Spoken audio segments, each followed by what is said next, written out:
এ অপেক্ষা যেন আর ফুরাবার নয়। প্রায় 2 বছর হতে চলল ইবাদত হোসেনের জাতীয় দলে ফেরার অপেক্ষা ফুরাচ্ছে না কিছুতেই। যদিও Bangladesh premier league, Dhaka premier লিগে ইবাদত খেলছেন নিয়মিত, প্রশ্ন উঠতেই পারে নাহিদ রানাকে পিএসএল এর পূর্ণ এনওসি দিয়ে কিংবা অনভিজ্ঞ তানজিম হাসান সাকিবের বদলে জিম্বাবুয়ে সিরিজের জন্য ইবাদতকেই বিবেচনা করা যেত কিনা। আবার কবে দেশের জার্সিতে মাঠে নামবেন সিলেট রকেট? টাইগার পেসারকে এই সিরিজে না রাখার পেছনের কারণ অবশেষে জানা গেল। এবারে ডিপিএলে মোহামেডান স্পোর্টিং ক্লাবের হয়ে খেলছেন ইবাদত হোসেন। এখন পর্যন্ত 4.38 ইকোনমিতে 5 ইনিংসে নিয়েছেন 6 উইকেট। পায়ের চোট কাটিয়ে ঘরোয়াতে সাদা বলের ক্রিকেটে নিয়মিত খেলা শুরু করলেও লাল বলের ক্রিকেটে এখনও ফিরতে পারেননি ডানহাতি এই পেসার।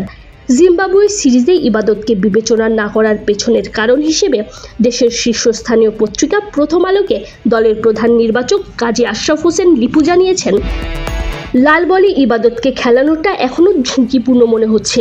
4 দিনের ম্যাচ খেলে টেস্ট খেলাটা ভালো হবে তার জন্য।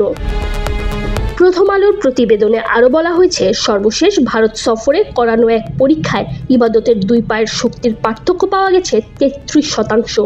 যেই পার্থক্য দীর্ঘ পরিসরে ক্রিকেটে ফেরার জন্য যথেষ্ট বলে মনে হচ্ছে না। অবশ্য সেই পরীক্ষারও 6 মাস পেরিয়ে গেছে। বর্তমানে পার্থক্য কতটা কমে এসেছে তা জানতে জাতীয় দলের ট্রেনার নাথান কিলির তত্ত্বাবধানে আরেকবার পরীক্ষা করা হতে পারে ইবাদতকে। সেই পরীক্ষার পর অবশ্য সরাসরি টেস্টে ফেরানো হবে না ইবাদতকে।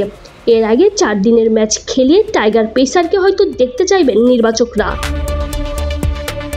সবশেষ মিরপুরে 2023 সালের জুনে আফগানিস্তানের বিপক্ষে টেস্ট খেলেছিলেন 31 বছর বয়সী এই ক্রিকেটার। এরপর চোট কাটিয়ে মাঠে ফিরলেও ইবাদতকে লাল বলের ক্রিকেটে ফেরানোর ঝুঁকি এখন পর্যন্ত নেয়নি team management. Tanzim Oishi, BD quick time.